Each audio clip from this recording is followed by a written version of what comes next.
everybody, it's Ron Ipack, and thank you very much for joining me on this Facebook Live edition. Now, for today, what I have for you is, as the title says, I'm going to be talking about your marketing and how to get more car count into your shop. Now, the number one thing that I get from the people, especially after they see one of my Facebook Live posts, they'll say, well, that's all well and good, but no marketing works for me. I've tried everything. I've tried the valve pack, I've tried free oil changes, I've done this, I've done that, and absolutely nothing works for me.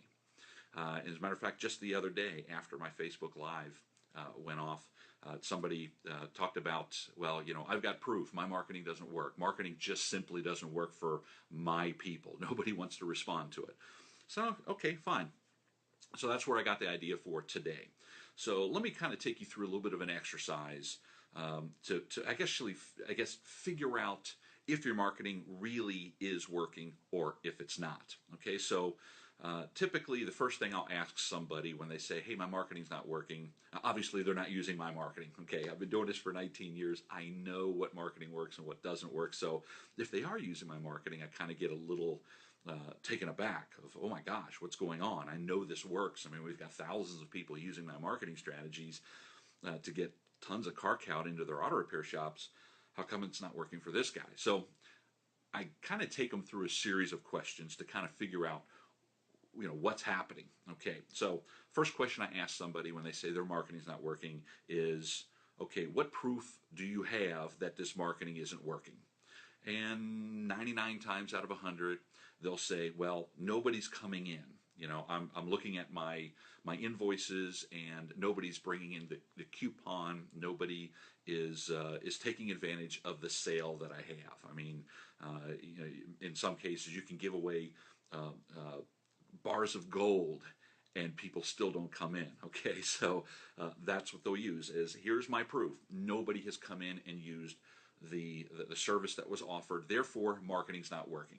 Okay, so if that's true, then we can take it to the next level. But a couple of days ago I talked about making sure that when you see something, you don't just take it for granted, that you want to actually dig down and find out, is this really true? So the question I always ask somebody is, are you relying on a gut feeling to say that the marketing didn't work?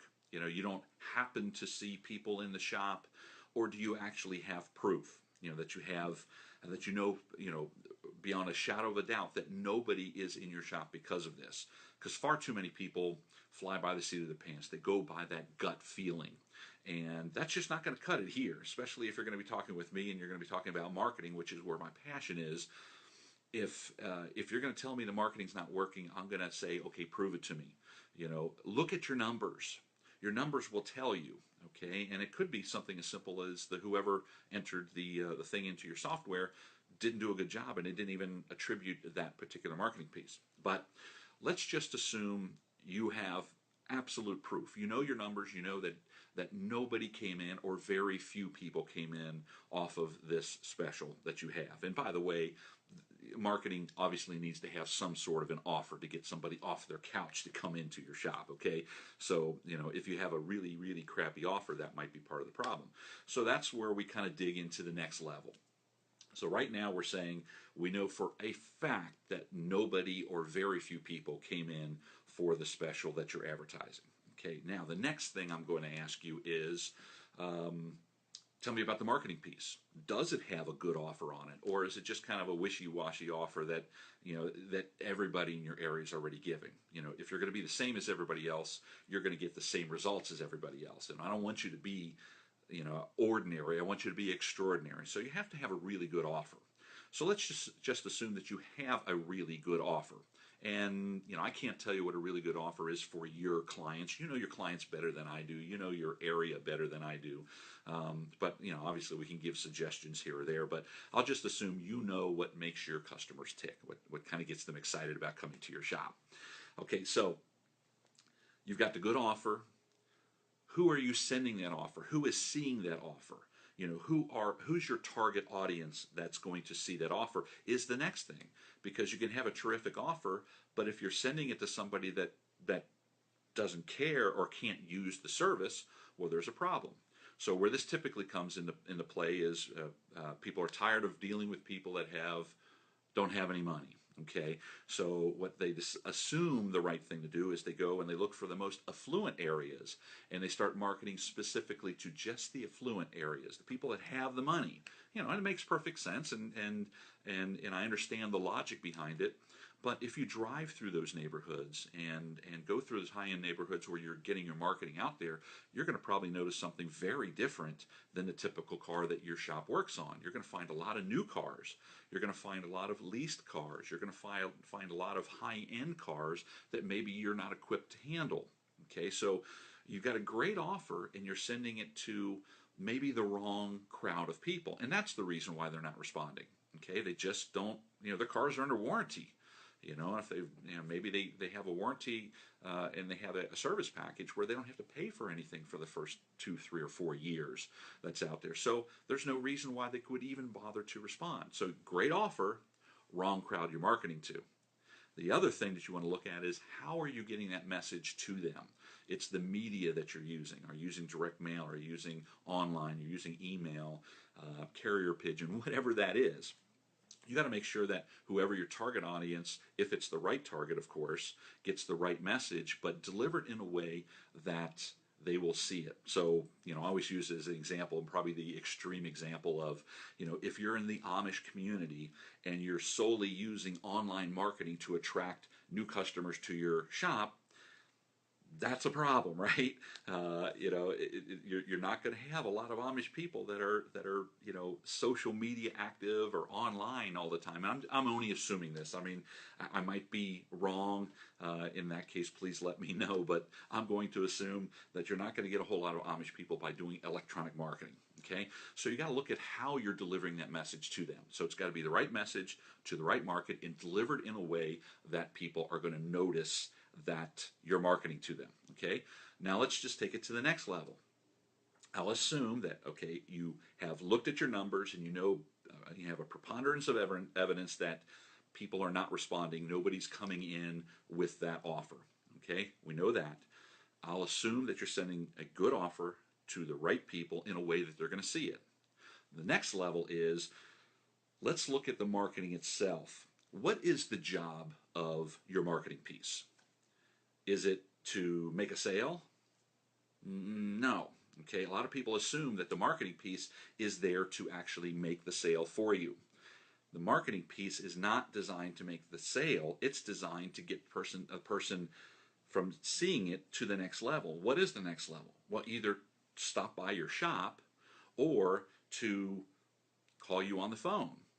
Okay, so if they stop in your shop, then great. Okay, there's somebody there and you can see. But most people, they have their cell phone with them at all times. So that's the preferred method of, they're just going to call the shop. They want to get an appointment, maybe have some questions about the offer, maybe questions about other services that you offer. So they're going to call the shop. So if you're marketing to get new people in your shop, a lot of times the very first touch that you have with them as human to human is with that telephone. Now let me ask you a question. Who's answering that call and how are they answering it? In my experience of doing this 19 years, I'm finding 99 times out of 100, the sales prevention department is the one answering the phone and not the sales department. Okay, what do I mean by that? Well, if you grab 100 auto repair shops and call them, and here's what you're going to hear. Somebody answering the phone, very rushed, very impatient. They're going to sound like they're bothered because that damn phone keeps ringing. Well, that's a little crazy, right? Because that's your lifeline to, for all the marketing you're doing right now. But they're cursing out the phone, basically. You have somebody that is impatient, somebody that is not pleasant, somebody that doesn't make the world stop and make you feel special when you're on the other end of the phone. That's what's happening. I hear it time and time and time again. And imagine if you were the person calling a business and they answered the phone, first off, so fast you couldn't even understand what the hell they said. Okay, it wasn't pleasant. It was rushed. It was, you're immediately taken aback and saying, I don't know whether I want to do business with these people at all. And that's because it's the first human touch and you blew it. Okay, it's so easy for them to take that phone, hang up, and call somebody else. It's way too easy for that to happen. So you have to look at that phone, and whoever's answering the phone, when that phone rings, you don't hear a phone ringing. You hear a cash register ringing. You got to hear a cash register ringing because there's your opportunity. All of that money that you put into marketing, all of that effort you put into getting your name out there, all the effort you put into getting referrals, all comes down to a simple phone call. And if you blow the phone call, you've blown the opportunity for the sale. So a lot of times I'm finding when people say, well, the marketing's not working, and especially if they're using my marketing and they've been part of my program for a long time, where I really dive deep into the right message, the right market, in the right media, and I really dive into those things. If they get all of that right and the marketing's still not working, now you got to understand, remember, I've worked with thousands and thousands of auto repair shops over the past 19 years. I know what works. And when somebody says it's not working, typically all I got to do is call the shop and just listen to how somebody answers the phone. There's a lot of times people just immediately start thinking, well, this person, they asked about price, so they must be one of those dreaded price shoppers. Let me let you in on something. If somebody asks you about price, it does not mean they're a price shopper. All that means is they don't know what to ask. It's really as simple as that. They don't want to feel stupid. They can't talk car talk with you because, heck, they're calling you to fix their car. They don't know enough about it. So the only thing they do know how to ask is, how much is it? Don't fault them for that. Understand that's just a simple question. Don't immediately lump them in with all the price shopper that are just looking for the cheapest price. Because if that call is handled properly, and we train people on how to handle those calls properly, if it's handled properly, all of that work that you've done results in money. Okay, they're coming into your shop, and now you get a chance to get them to the next level and make those sales, do a good inspection, and that's how you build your business. But sometimes it just hinges on that. So if you get all the marketing right, but blow the phone call, big problem. So coming up shortly, maybe within a few weeks or so, we're going to actually do a live webinar training on how to answer the phone and the importance of it. And we're going to kind of listen to what a typical call is, and record a phone call and protect the shop that we're calling, and just kind of walk through and say, this is what we normally see and hear, and kind of critique it so you know how to answer the phones the right way. Okay, but speaking of training, if you're on my Facebook page right now watching this, down below it or maybe above it or wherever it is, yesterday I posted a really long, very important message about some free training that I'm going to give you. For the next 5 weeks, starting next Wednesday, I'm going to be doing a live training program that I'm calling Car Count 2.0. It's how to get your shop to the next level using this newfangled technology stuff. For example, I've been telling people that they should be doing text message marketing, and I've been telling that for years to do that, yet people they just have difficulty figuring out how to do that. I'm literally going to walk you step by step. You're going to watch on your computer. You're going to watch me actually do a text message broadcast. I'm going to show you exactly what to do and how to do it, when to do it, why to do it, and all of that. That's just one of the modules I'm going to go through of the 5 weeks. So it's going to be a very comprehensive training, things I've never really taught before, things I've talked about, but now I'm really going to give you the hands-on, the nitty-gritty on what to do and how to do it.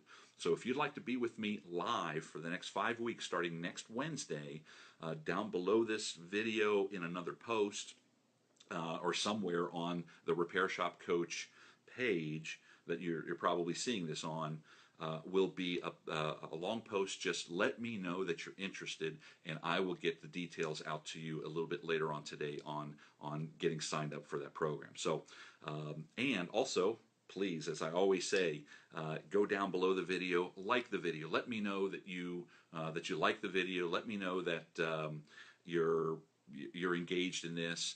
If you've got some ideas, some thoughts of what you'd like me to cover, please let me know there. Make some comments. I'd love to see the comments below the videos. I'd love to see the likes. And most of all, please share this with your other shop owner friends. Share this with your other business owner friends, because all of this, as I'm talking about now, specifically for the auto repair guys, but all of this pertains to any business that's out there. So thank you very much for being with me on this live broadcast. Take care, everybody. Have a phenomenal day. Bye-bye.